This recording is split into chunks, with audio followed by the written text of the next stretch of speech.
you the time has now come to end Mr. Kohberger's 15 minutes of fame. It's time that he be consigned to the ignominy and isolation of perpetual incarceration. Bryan Kohberger may have only uttered 3 words during his sentencing for the murders of 4 University of Idaho students, but his face said it all. A body language expert joins me to talk about what Kohberger's face and movements were telling us as families told him what they thought of him. The truth is, you're as dumb as they come. I'm Angenette Levy, and this is Crime Fix.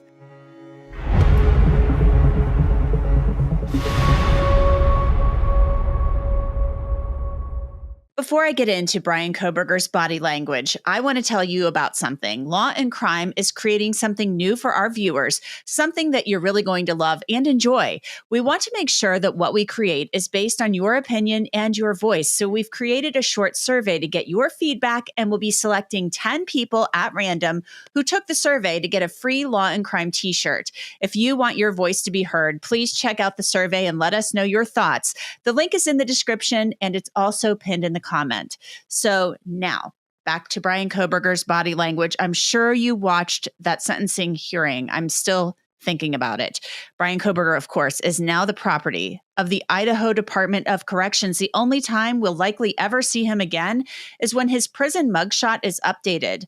During his sentencing hearing for the murders of Maddie Mogen, Kaylee Gonsalves, Ethan Chapin, and Xana Kernodle in Boise, Idaho, we got the clearest view of him that we've had in some time.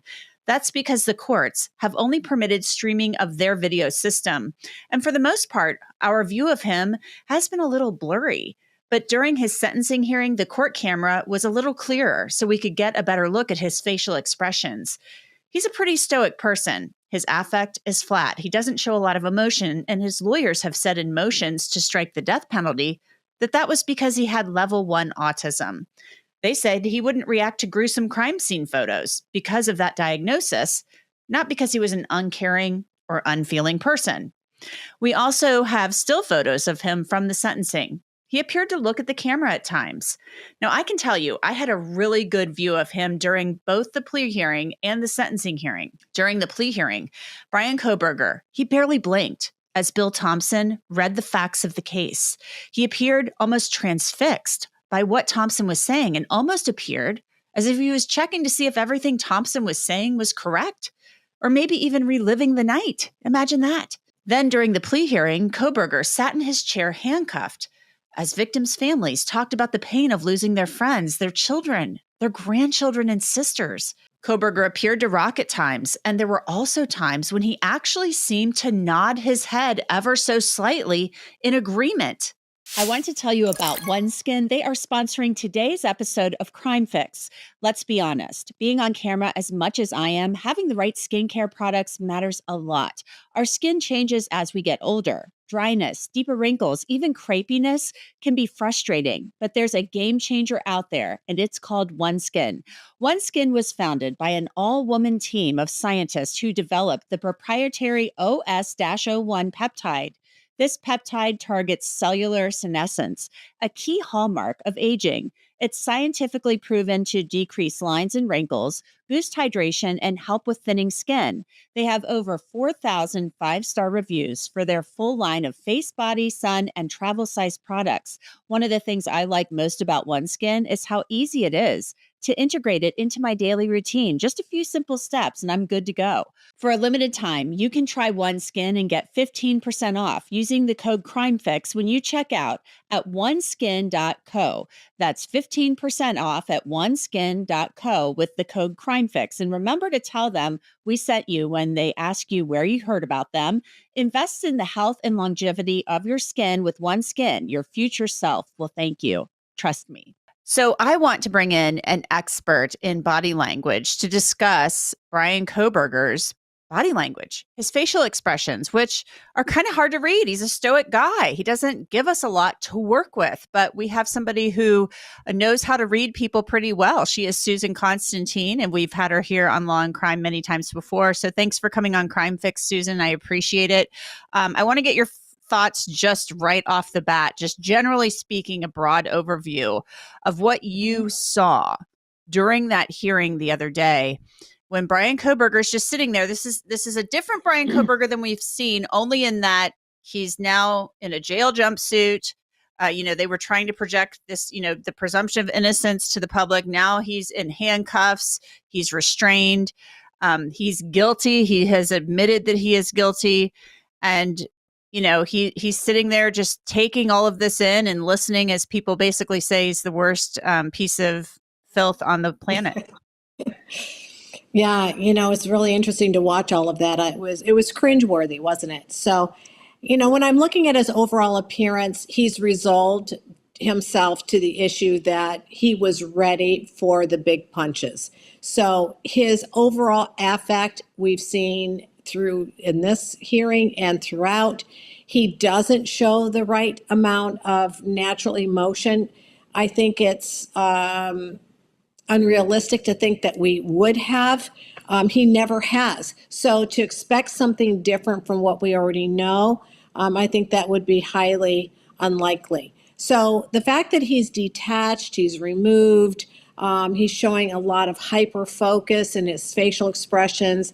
There are clues, though, if you look close enough, and I think we're going to talk about that in some of these clips. Well, and we are going to look at the clips. One thing I found interesting, and I was in the courtrooms, and I had a really pretty good view of him. He seemed to be clenching his teeth a lot. And so it's not like I know Bryan Kohberger, and, I've been in court with him before, a handful of times, but there was a lot of teeth clenching. There was a lot of this, sticking his tongue into his cheek. As people were speaking. What do you make of that? Is that just like him trying to stop himself from reacting or saying something? What do you think that could be? All right, well, there's two things, and I'm so glad you said that because this is very interesting about the tongue poke. The tongue poke is when a person is feeling a lot of stress, they'll tongue poke, and what it does is it stretches the fibers of the inside of the mouth.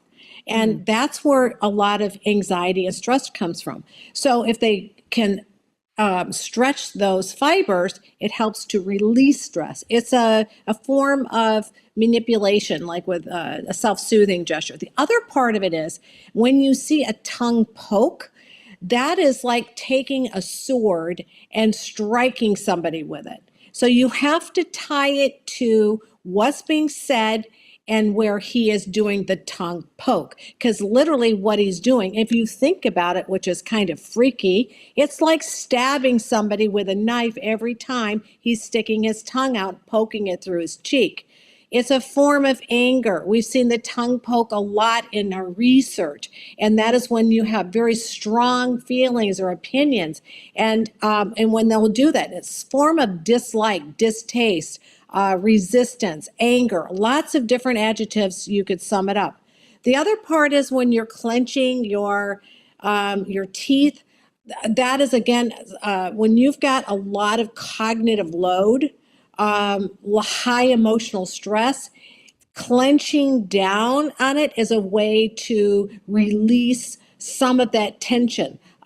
It is tension in itself, but by pressing down on it is a form of resisting anger. So anytime you see someone clench down their teeth, this is a form of anger. So pay attention. Those small and good for you to pick that up because I've been on a lot of shows, and a lot of who've been in the courtroom. No one has ever brought that to my attention. That's significant. Yeah, I had a really good view of him. And I want to go back now just briefly to his stoic affect. Pre-trial, well, we didn't even get to trial, but when his attorneys were trying to get the death penalty stricken, they were wanting to tell the jury that he had level 1 autism, which used to be called Asperger's syndrome. They said the reason you could put like a horrific crime scene photo up on the Elmo or whatever, and he won't react, is because he's got level 1 autism. It's not because he is a horrible, uncaring human being. It's because he's got this level 1 autism. So you put this horrific stuff up on the screen, he's just going to sit there and be like, whatever. Could that level 1 autism an Asperger's diagnosis. Now, keep in mind, he was working on his PhD, and I know that doesn't necessarily, those things don't necessarily impact one another. Could that impact somebody's facial expressions to that degree? Yes, it can. And I'm glad you brought that up too, because I talked about this last night when I was on another show. He has high IQ, low EQ. Okay. Big difference here, right? So he doesn't have the emotional intelligence to be able to regulate emotions. Now you're going to add the autism on top of it. Autism is oftentimes they cannot read or emote emotions correctly because the way they see it, a lot of times they see sadness and anger, and autistic children or people with autism, those are the emotions they see. They also have a hard time emoting in emotion. And that brings me to things that I've been thinking a lot about regarding this case and why he does what he does as far as his facial expressions.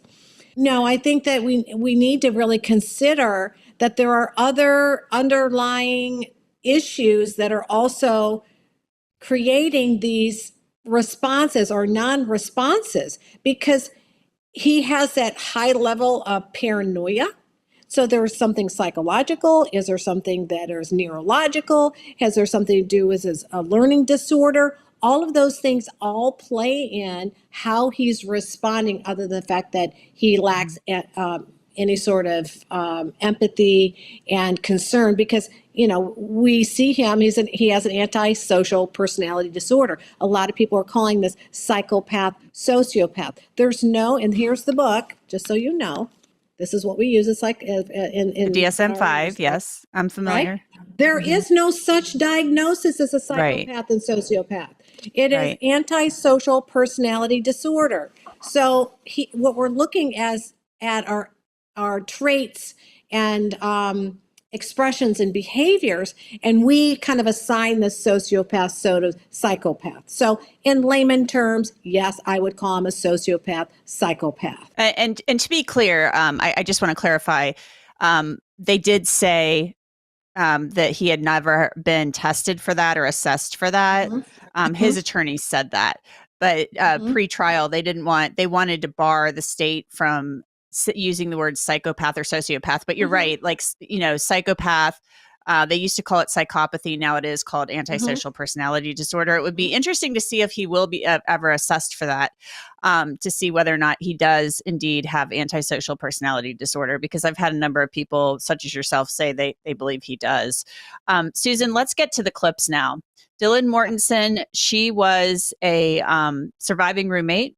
She is the roommate, as you know, who saw the man in all black, the masked man with the bushy eyebrows and the athletic build and toned, slim build, walking through the house that night with what appeared to be a container. So she was probably going to be able to identify him. She couldn't say who he was, but she saw the bushy eyebrows. So she spoke in court, and Bryan Kohberger was staring her down. So let's take a look and talk about it on the other side. Okay. What happened that night changed everything. Because of him, 4 beautiful, genuine, compassionate people were taken from this world for no reason.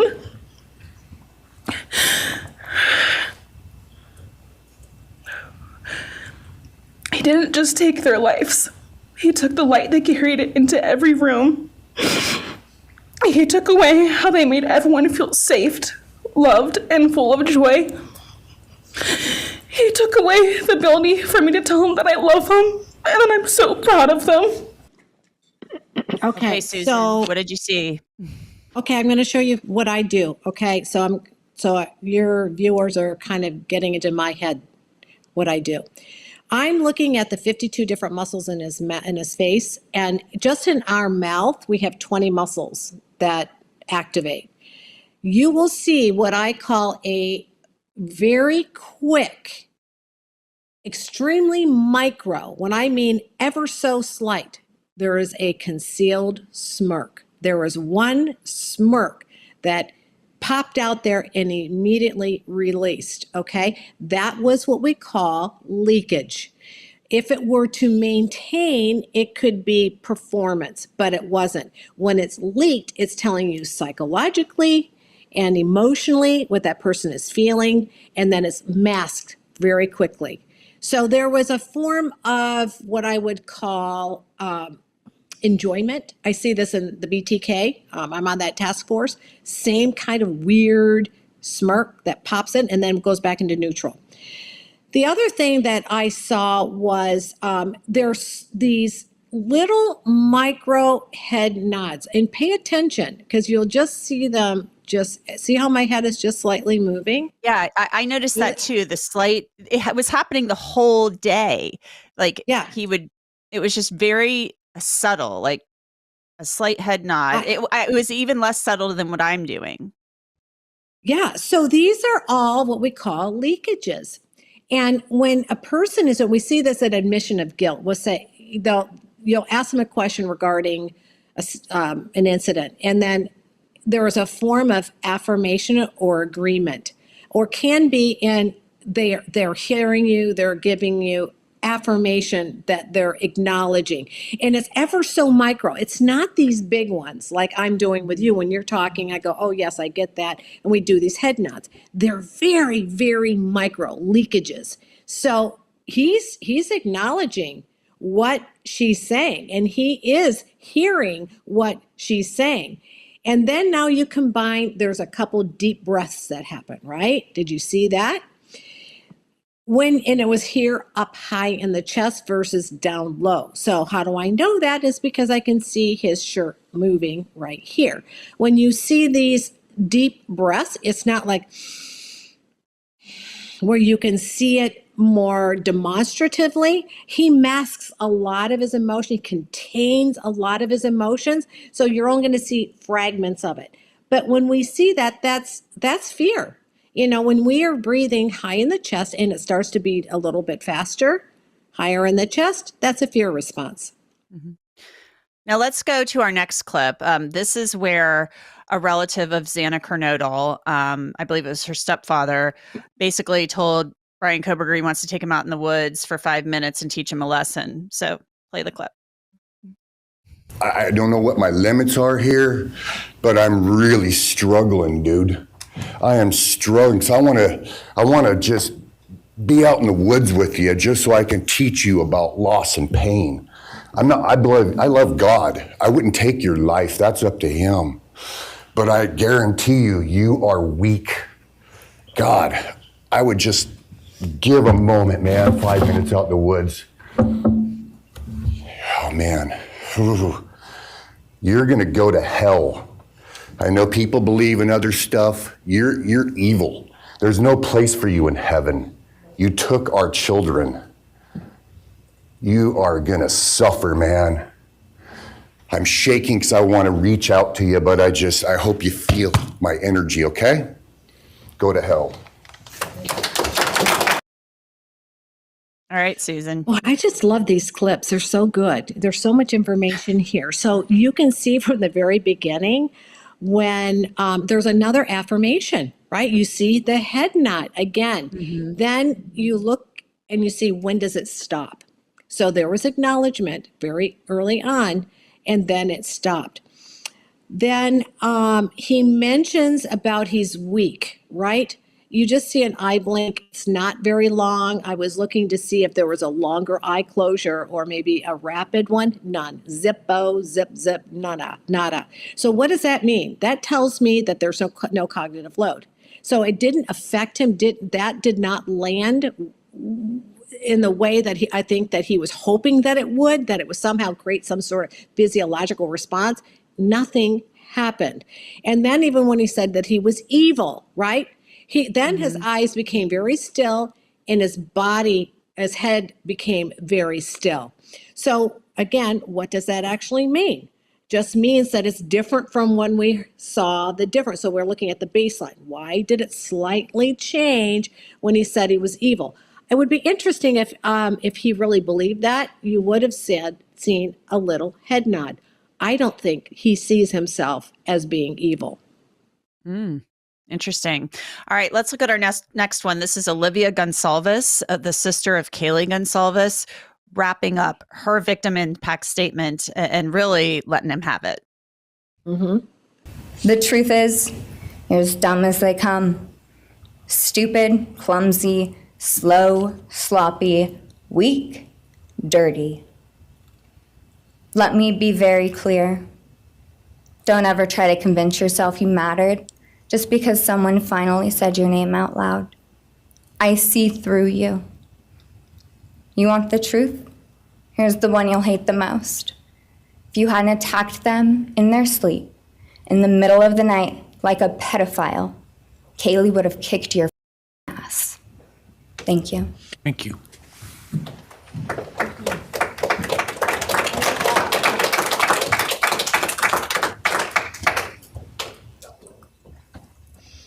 So we see the swallow. Did you see the swallow? When she first started off, and I don't know exactly what was the word or phrase that she said, it was heart impact, but what was coupled with that was a rapid flutter. So that is what we call a cluster. So that's something to really pay attention to. That's cognitive load. So anytime a person swallows, right, that's you're taking a big hit. Something is kind of thrown you off, and it's like you're about to hear something really bad. And naturally, what we do, you might even say, "I'm going to swallow before you hear the bad impact." So he was almost prepared for it. And then the cognitive load, meaning like that was where it was almost a bit overwhelming. So that created this cognitive load. It's called like a cognitive dissonance. And that's what happens when you hear something and all of a sudden you have a response, like it was almost like you almost didn't expect that. So it took a minute for that to actually process, and that's why we call that cognitive load. So then she had mentioned she uses a lot of adjectives, right? She's of course using like the one with dirty, and there were several other things that she was saying. Watch his eye blink every time that she would use a specific adjective. You would see him blink, blink, blink, blink. Again, that's cognitive load. Those are all like punches. You don't see him like how a person that shows real empathy, where they would become angry or they would be taken back or they grimace. He doesn't do that. He expresses differently, okay? And that's why I'm saying there's more going on than what we see that's happening psychologically, biologically, maybe even spiritually, because personally, I think the guy's demon possessed, but that's for another conversation. I want to know what you think about him looking over at the gallery. I have my own take on it. Yes. After the clapping, what did you make of that? That's just a confirmation. So what he's looking at is a confirmation glance. He's looking to see who was clapping, who responded to it. Sometimes people would do this even with their attorney. If they're making a statement, they'll look over to see, did I do that right? Is that okay? It's a confirmation glance. So for him in this scenario he was wanting to see how other people responded to that impact statement, those words. Were those people showing any emotion? And it's very quick. He reminds me, it's kind of kooky when you think about like a Chucky doll, and then we see these horror movies and their face is still and then just their eyes move. He does a lot of that. So he's really under control. He's got a lot of control, but that was a confirmation glance. Let's look now just briefly at the one and only time during this hearing we saw Bryan Kohberger speak. All right, Mr. Kohberger, you have an opportunity to make a statement if you wish to. I take it you are declining. I respectfully decline. Well, all right, what did you think? Okay. So I wrote this down and I want to read it to you. It says, I respectfully decline. He wasn't just refusing to answer, he was sidestepping a minefield. In the world of statement analysis, this kind of paraphrasing, raises a red flag. It's the polite way on the surface, but underneath it is a strategic dodge. He didn't deny, didn't acknowledge, didn't even hint at emotion. Instead, he distanced himself with a careful wording refusal that sounded respectful, but reveals insensitivity in high-stake cases like this one. So I was putting my thoughts together about that, because when a person says, I respectfully, decline, he should have said, no, Your Honor, or I decline, but I respectfully decline. So and the surface of that, it would seem as if he was being respectful or cordial. The fact that he actually had to say, I respectfully, is he is trying to take the power back. Like, it's more about me than it is you. So that is a way of dodging out of answering, I decline, being a firm denial. All right, let's look at our last clip now. This is Bryan Kohberger listening to Judge Hippler. And what's interesting about this is that everybody keeps saying, law enforcement, the judge, the victims, that Bryan Kohberger wants fame and they don't want to give it to him. And so there must be something that they know that Bryan Kohberger, this introvert, wants fame. So let's watch what Judge Hippler said to him. The time has now come to end Mr. Kohberger's 15 minutes of fame. It's time that he be consigned to the ignominy and isolation of perpetual incarceration. Okay, so here's another one where if you look at his facial expressions, you will see a very micro-gradual disdain. So his eyes become more fixated, his orbital muscles around his eyes become more tense, and you'll start to see his lips start to press in.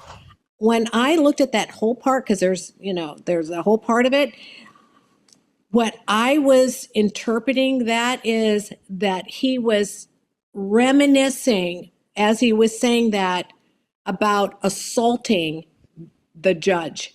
I saw the killer instinct when the judge was saying that, of his hatred. It's almost a form of a nonverbal slaying of that judge. And if you could see that morph, and what just so you know that when I'm analyzing these really intense moments, I slow a video down so low that I can literally see them in microseconds. And when you see them in microseconds, you can start to see where the lips start to just kind of slightly tighten, right? Eyes become more fixated, brows come down more.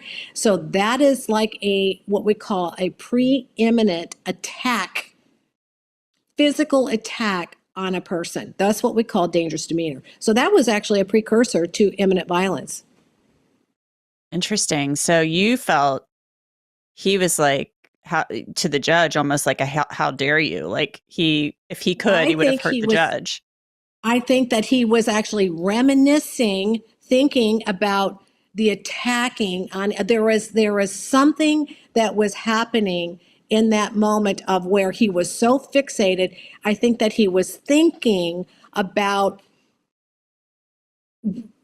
I hate to say this, but it's almost like killing him or attacking that judge. You could see that anger, that killer eye, the killer instinct of what those individuals saw during that attack. Because what we call this is what we call precursors. We call it left to bang, right? And left to bang means, what are the indicators that we can pick up that are precursors to imminent violence? So you only have a microseconds to get out.